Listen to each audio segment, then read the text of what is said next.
दोस्तों ये तो आप जानते ही होंगे कि प्लैनेट जुपिटर हमारे सोलर सिस्टम का किंग प्लैनेट है, जो कि बाकी सभी प्लैनेट्स से साइज में भी बड़ा है और कैरेक्टरिस्टिक्स में भी। इनफैक्ट अगर कोई हमारे सोलर सिस्टम को दूर से देखे तो उसको बस सन दिखेगा और जुपिटर दिखाई देगा। बाकी सब प्लैनेट्स उसे ऐसे लगेंगे जैसे कोई स्पेस का कचरा है। जुपिटर के साइज का अंदाजा आप इस बात से लगा सकते हो कि अगर ये सोलर सिस्टम के सभी प्लैनेट्स को 2 बार भी खा ले तो भी इसमें जगह बच जाएगी। और जैसे हम जानते हैं कि जुपिटर सबसे बड़ा है, तो ठीक वैसे ही ये सबसे ज्यादा खतरनाक भी है। अब ये देखो, यहाँ साफ साफ लिखा है कि जुपिटर इंसानों के लिए सबसे खतरनाक प्लेनेट है। अगर कोई इंसान जुपिटर पर जाए तो अभी वो जुपिटर की सबसे ऊपर वाली बादलों की लेयर तक भी नहीं पहुंचेगा, इससे पहले ही जुपिटर की खतरनाक रेडिएशन से उसकी मौत हो जाएगी। तो अगर हम जुपिटर को सोलर सिस्टम का सबसे खतरनाक प्लेनेट भी बोल दें तो शायद गलत नहीं होगा।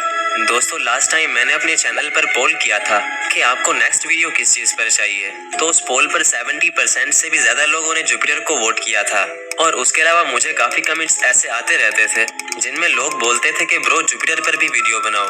तो आप सबका वेट इस वीडियो में खत्म होता है, क्योंकि आज के इस वीडियो में हम सोलर सिस्टम के सबसे बड़े और सबसे खतरनाक प्लेनेट यानी प्लेनेट जुपिटर के बारे में डिटेल से डिस्कस करने वाले हैं। तो हमेशा की तरह ये वीडियो भी काफी ज्यादा इंटरेस्टिंग होगा, इसीलिए इसको एंड तक देखते रहना। मैं हूं अब्दुल हन्नान और आप देख रहे हैं आपका अपना चैनल इन्फो फैमिली। तो दोस्तों अगर हमें जुपिटर को अच्छे से समझना है तो हमें इसकी कहानी को शुरू से शुरू करना पड़ेगा। यानी हमें वक्त में पीछे जाकर ये देखना पड़ेगा कि जुपिटर कैसे बना, क्यों बना और क्या होता कि अगर जुपिटर होता ही ना। क्या जुपिटर के होने या ना होने से हमारे सोलर सिस्टम को कोई फर्क पड़ता या फिर ये बेबुनियाद है। तो चलो वक्त में पीछे चलते हैं और जुपिटर की कहानी को शुरू से शुरू करते हैं। तो स्टार्ट करते हैं स्टोरी ऑफ जुपिटर। तो दोस्तों अगर बात की जाए जुपिटर की, तो जुपिटर हमारे सोलर सिस्टम में बनने वाला सबसे पहला प्लैनेट था। ऐसा माना जाता है कि आज से 4.6 बिलियन साल पहले हमारे सोलर सिस्टम में कुछ नहीं था। हमारे सोलर सिस्टम में बस गैस के बड़े बड़े बादल थे जो कि फिर सिकुड़ने लगे। तो उनके सिकुड़ने से हमारे सन का जन्म हुआ और साथ ही साथ जुपिटर का भी। और दोस्तों ये तो आप जानते ही होंगे कि हमारा सन एक स्टार है, तो जब भी एक न्यू स्टार का जन्म होता है तो उसके गिर्द धूल की एक डिस्क बन जाती है जिसे प्रोटोप्लैनेटरी डिस्क कहा जाता है। और इसके नाम से ही इसका मीनिंग दिख रहा है, प्रोटोप्लैनेटरी डिस्क यानी ऐसी डिस्क जो प्लैनेट्स बनाती है। तो ये डिस्क एक स्टार के गिर्द 5 से 10 मिलियन सालों तक रहती है, उसके बाद ये खत्म हो जाती है। लेकिन जाने से पहले ये बहुत से प्लैनेट्स को बना जाती है जो कि फिर उस स्टार के गिर्द घूमने लगते हैं। और ऐसा ही कुछ हमारे सन के साथ भी हुआ। दोस्तों जब हमारा सन पैदा हुआ तो उसके गिर्द भी धूल की एक डिस्क थी जिसमें बहुत से मैटर्स बनने लगे और आपस में टकराने लगे। और इसी टकराव के चलते जुपिटर भी बनना शुरू हो गया। तो जुपिटर सबसे पहले बना और यही वजह है कि जुपिटर सबसे बड़ा है, क्योंकि दोस्तों सभी प्लैनेट्स उसी धूल से बने हैं जिससे जुपिटर बना। और इसीलिए जुपिटर सबसे बड़ा प्लैनेट है, क्योंकि जो प्लैनेट सबसे पहले बनेगा वो सबसे ज्यादा धूल को अपने अंदर खींच पाएगा। और जो प्लैनेट सबसे ज्यादा धूल खींचेगा तो डेफिनेटली वो सबसे बड़ा प्लैनेट होगा। और मजे की बात यह है कि जुपिटर उन्हीं एलिमेंट्स से बना है जिन एलिमेंट्स से एक स्टार बनता है, और वो एलिमेंट्स हैं हाइड्रोजन और हीलियम। इनफैक्ट हमारा सन भी हाइड्रोजन और हीलियम से बना है। तो जुपिटर बस साइज में छोटा रह गया, वरना ये भी एक स्टार होता। और इसीलिए जुपिटर को एक फेल्ड स्टार भी कहा जाता है, यानी एक ऐसा सितारा जो बनते बनते रह गया। तो ये तो हो गई जुपिटर के बनने की स्टोरी। अब स्टोरी को थोड़ा आगे बढ़ाते हैं और चलते हैं उस वक्त जब जुपिटर को इंसानों ने देखा। तो चलते हैं प्लैनेट जुपिटर की डिस्कवरी की तरफ। दोस्तों वैसे तो जुपिटर को भी एंशिएंट टाइम से ही डिस्कवर किया जा चुका था, क्योंकि जुपिटर उन 5 प्लैनेट्स में से है जो कि बिना किसी टेलीस्कोप के दिखाई देते हैं। जी हाँ दोस्तों, क्योंकि मरकरी, वीनस, मार्स, जुपिटर और सैटर्न ये 5 ऐसे प्लैनेट्स हैं जिनको हम बिना किसी टेलीस्कोप के भी आसमान में देख सकते हैं। ये प्लैनेट्स हमें एक बड़े से स्टार की तरह नजर आते हैं। और यही वजह थी कि एंशिएंट टाइम के लोगों ने पहले से इन 5 प्लैनेट्स को देख लिया था और उन्हें यही लगता था कि सोलर सिस्टम में सिर्फ 5 प्लैनेट्स हैं। और ये बात मैं पहले भी अपनी वीडियोस में बता चुका हूँ। खैर जुपिटर भी एक प्लैनेट है, ये बात लोग पहले से ही जानते थे, लेकिन कुछ बातें लोगों को अभी भी मालूम नहीं थी। दोस्तों जुपिटर को देखने वाला सबसे पहला इंसान गैलीलियो था। गैलीलियो ने 1610 में एक छोटी सी टेलीस्कोप से जुपिटर को देखा और साथ ही साथ उसने जुपिटर के 4 बड़े मून्स भी देखे। तो गैलीलियो ये सब देखकर बहुत हैरान हुआ, क्योंकि उसको पहली बार ये पता चला कि अर्थ के अलावा किसी और प्लैनेट के पास भी मून हो सकते हैं, और एक नहीं बल्कि बहुत सारे भी हो सकते हैं। गैलीलियो ने जुपिटर के जिन 4 मून्स को देखा वो 4 मून्स थे गैनीमीड, आयो, यूरोपा और कैलिस्टो। और ये चारों मून्स जुपिटर के सबसे बड़े मून्स हैं। तो अब हमने जुपिटर की स्टोरी भी देख ली, इसकी डिस्कवरी भी देख ली। तो अब जो सवाल बचता है वो ये है कि जुपिटर क्यों जरूरी है। क्या जुपिटर के होने या ना होने से कोई फर्क पड़ता है? दोस्तों, अगर जुपिटर ना होता तो अर्थ पर आज कोई लाइफ ना होती। वो इसलिए दोस्तों क्योंकि जुपिटर अर्थ के लिए एक शील्ड की तरह काम करता है। अर्थ पर जो एस्ट्रॉइड्स गिरने वाले होते हैं तो जुपिटर उनको अपनी हाई ग्रेविटी की वजह से या तो दूर फेंक देता है या फिर उनको अपनी तरफ खींच लेता है, जिससे अर्थ पर आज लाइफ बनी हुई है। अगर जुपिटर ना होता तो अर्थ और उसके पास के 3 प्लैनेट्स पर आज एस्ट्रॉइड्स की बारिश हो रही होती। यानी जुपिटर अपने आगे के 4 प्लैनेट्स को एस्ट्रॉइड से प्रोटेक्ट करता है। अब सवाल ये है कि आखिर ये एस्ट्रॉइड्स कहाँ से आते हैं? तो दोस्तों इसका जवाब है कि मोस्टली एस्ट्रॉइड्स एस्ट्रॉइड बेल्ट से आते हैं, जो कि मार्स और जुपिटर के बीच में मौजूद है। इस बेल्ट में लगभग 1 से 2 मिलियन एस्ट्रॉइड्स मौजूद हैं और 2021 में की गई स्टडी के मुताबिक ये पता चला है कि जिस एस्ट्रॉइड से डायनासोर का खात्मा हुआ था तो वो एस्ट्रॉइड भी एस्ट्रॉइड बेल्ट से आया था। अब ज्यादातर लोग ये सोचते हैं कि एस्ट्रॉइड बेल्ट के अंदर जो एस्ट्रॉइड होते हैं वो ऐसे होंगे जैसे बारिश का पानी, यानी एक के बाद एक एस्ट्रॉइड देखने को मिलेगा। लेकिन दोस्तों ऐसा नहीं है, क्योंकि अगर ऐसा होता तो कोई भी स्पेसक्राफ्ट जुपिटर तक ना पहुंच पाता।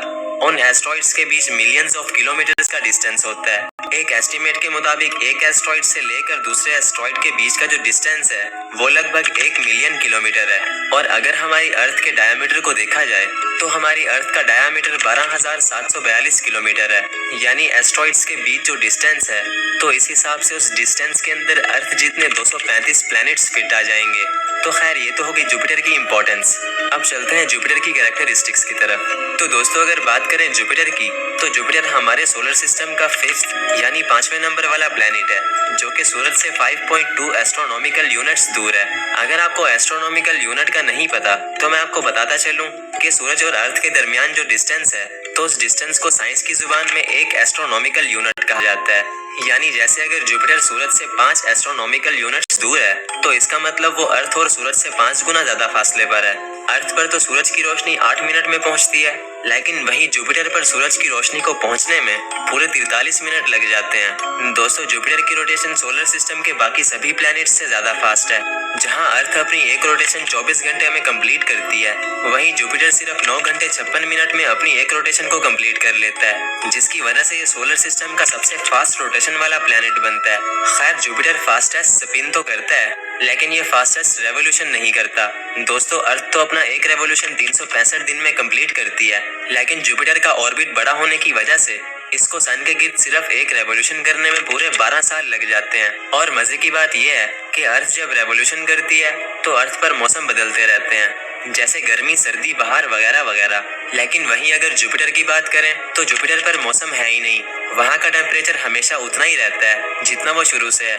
और इसी तरह अगर जुपिटर के साइज की बात करें तो जुपिटर की चौड़ाई अर्थ से 11 गुना ज्यादा है। और अगर जुपिटर के अंदर अर्थ को भरा जाए तो इसके अंदर 1312 अर्थ फिट आ जाएंगी। इनफैक्ट जुपिटर के अंदर इतनी जगह है कि ये सभी प्लैनेट्स को 2 बार खा सकता है, लेकिन फिर भी इसके अंदर जगह बच जाएगी।